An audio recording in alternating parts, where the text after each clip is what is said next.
Hello, Olu again, Nuggets of Wisdom. Happy New Year to everybody who's been following me. It's been a while I've been able to do any content. I've not been feeling so well. So my voice is a little hoarse, but I'm now getting better. The last couple of weeks I've been talking one of the topics that's been dear to my heart is talking about speaking to men. One thing I've been for my 50 plus years is a man, and there's some things I've learned throughout the journey that I just want to give some free nuggets from free game to what I call my youngins, to people who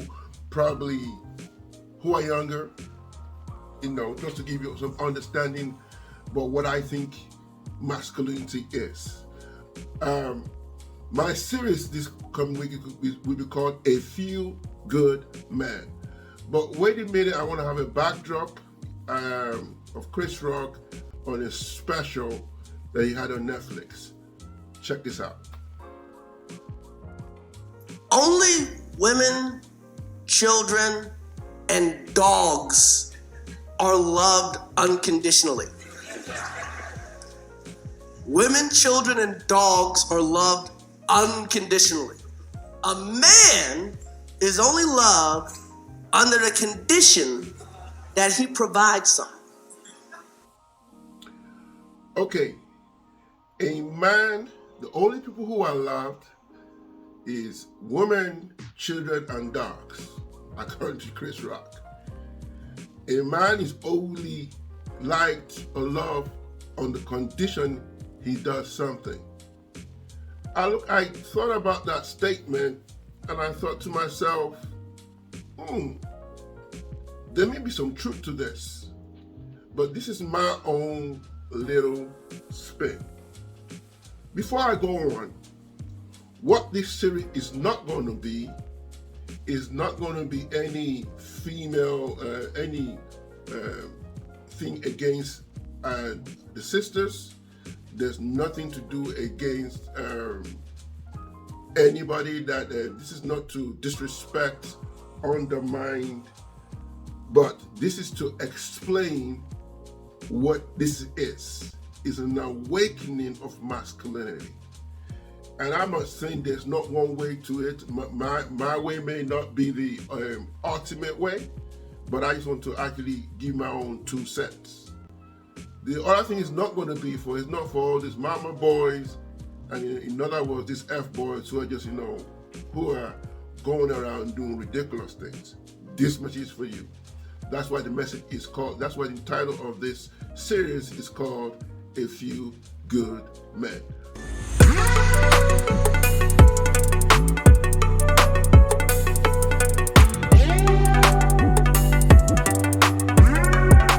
So let's get back to what I was saying. If a man is loved but on the condition that he does something, I put a little spin on it. You are still in control of what you give. You are in control of how you give it.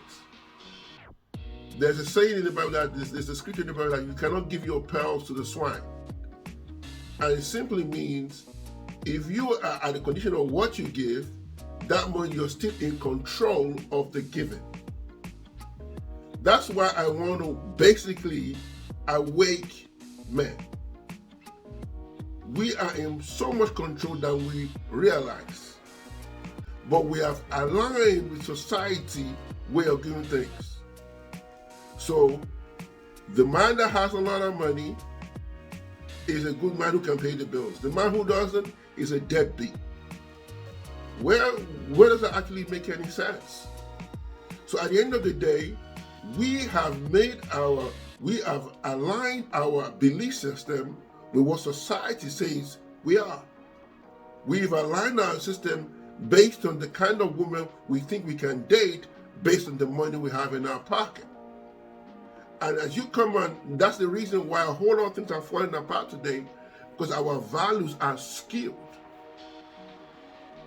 This is not to bash women, but this is to awake masculinity. I've seen a lot of content online. The Kevin Samuels, the MGTOW, man going their own way, red pill, free agent lifestyle. And some of those stuff is great. I mean, I like, especially the guy with the free agent guy, he gives you some good tips about what men should do. And some of those things, man, bro, I can't hate on him. There's some real viable points in what he said. But my question is that sustainable over a period of time? Okay? And are we not shutting down where real relationships can actually happen based on our hurts, what we've gone through, and the other things we're going through? I was looking at something the other day. While we may be winning, that's why men like sports. We have to understand the rules of the game. We have to understand what's going on. But you know the game we're losing? We're losing the emotional game. Because the emotional game has no rules. The emotional game is subjective. And a man cannot play a game he does not understand. That's why we're losing relationships. That's why we're being in the state we are. That's why everything is messed up. The whole idea is to think that men are not needed. And because of how society has viewed and this all this movement going around has made us to the point whereby men don't even want to care anymore. But I want to tell you that you are needed. You are needed in ways you cannot imagine. When a society wants to go down, the first thing that happens is they destroy the man. And not just destroying the man, let me go a little bit more spiritual than that. You carry the seed. And as much as you may think, oh, it doesn't mean anything, if you take a man out of the whole equation, let's say the woman can do everything they need to do. And I come from a lineage of strong women who are capable of doing a lot. But there is a certain thing, there's a certain power, there's a certain ability that the masculine man brings to the equation. You can look at the Williams sisters, you can look at, I'm not saying all these people are perfect, you can look at the Jacksons. It's all a man saying, this is where my family's going to go, this is how I'm going to do it. So this topic today, the topic is going to be a feel-good man, and this is going to be, the subsection is going to be a man and his mind. We have to change our perspective totally of what men are and what we say we are doing.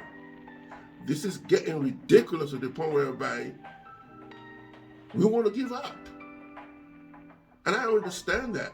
I can tell you my own history, but that's not the time for today. And it's easy for us to be discouraged. It's easy for us to say that's the easy way out. The easy way out to say, enough is enough. I don't want to deal with this. This is crazy. I'm going to be by myself. I'm going to do what I need to do. And those things are needed. But the first thing we need to do as men is to understand our own value. What is our value? What do we stand for?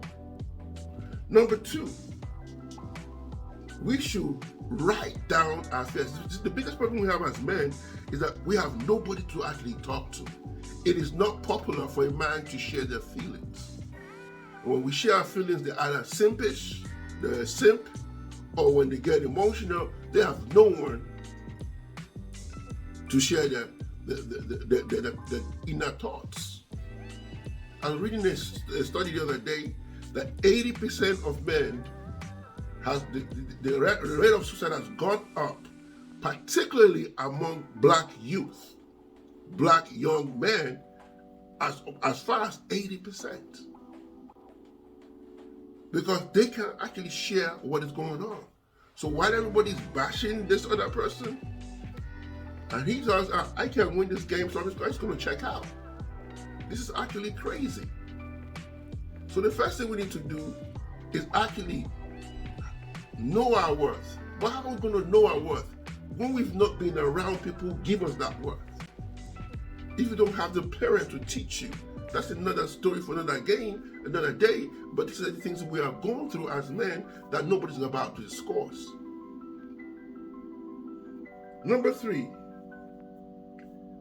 if you are going through a situation, I know what I'm about to say might be a little controversial,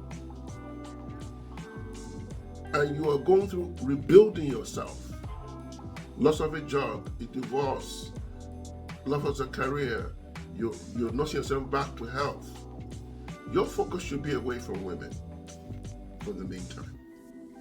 You are in the process of building. And when you're rebuilding, sometimes you need to sit by yourself. You need to understand by yourself what you are doing. Then start your own journey. And please,